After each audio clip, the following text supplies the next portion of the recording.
At Gulliver's World theme park in July 2002, a 15-year-old girl named Salma Salim was disallowed to share a cart on the Ferris wheel with her mother. Salim, who had Down syndrome, pleaded with park employees along with her mother, despite neither of them knowing much English. In the end, the employees retained that Salim was too large to sit with her mother, and the two women were separated and entered different carts alone. As the ride ascended, Salim somehow managed to climb out of her seat and fall 20 feet to the earth below. The young woman died from her injuries, and an investigation took place soon after. They discovered that Salim had not been seated improperly because the safety bar was still locked. While questions arose as to just how the young woman managed to squirm out of her seat, Gulliver's World theme park was fined for having split up the women in the first place.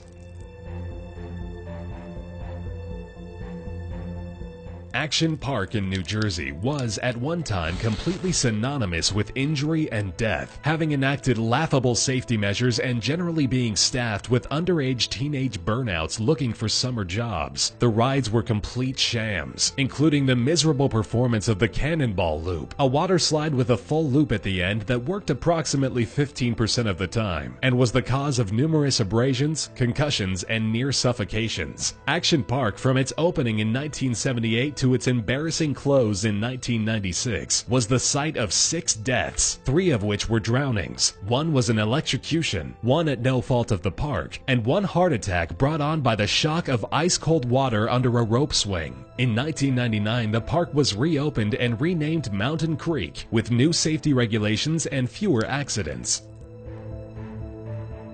At a Six Flags in Atlanta, Georgia in 2008, a young man named Asia Ferguson lost his hat after the wind whipped it away while he rode Batman the Ride. Once the roller coaster had ended, Ferguson looked for his hat through the safety of a fence until he found it sitting under the bars and beams of the ride. Ignoring the multiple "Do Not Enter" signs posted all over the roller coaster's frame, Ferguson scaled the fence and climbed over, racing toward his hat as the ride went on its next turn. Ferguson would never reach his hat, however, as the front cart of the coaster barreled toward him at 50 miles an hour, striking him so quickly and with so much force, the 17-year-old was instantly decapitated in front of park guests.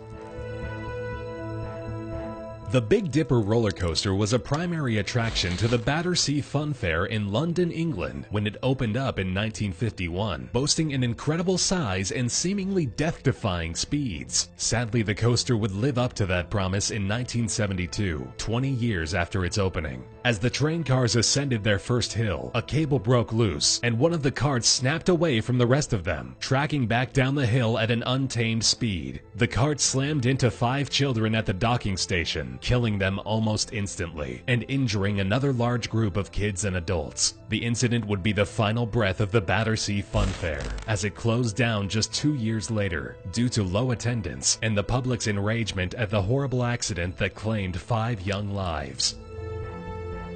At another Six Flags park, this time in New Jersey, a haunted castle walk-through attraction was the site of another horrific loss. On May 11, 1984, as park-goers wandered around the ride looking for cheap scares, the attraction caught fire. The flames quickly spread, and were not dealt with immediately due to the ride's lack of sprinklers and smoke detectors, as patrons raced to the nearest exits covering their mouths to escape the smoke. However, 8 teenagers were not as lucky, as they became trapped and lost in the ride's walls and were burned beyond recognition. The park came under heavy scrutiny due to the horrible safety measures taken and was unsurprisingly sued. Six Flags managed to get out of the lawsuit, however, under the loophole that the building was deemed a temporary structure, and the fire was mostly attributed not to a technical mishap, but an act of arson.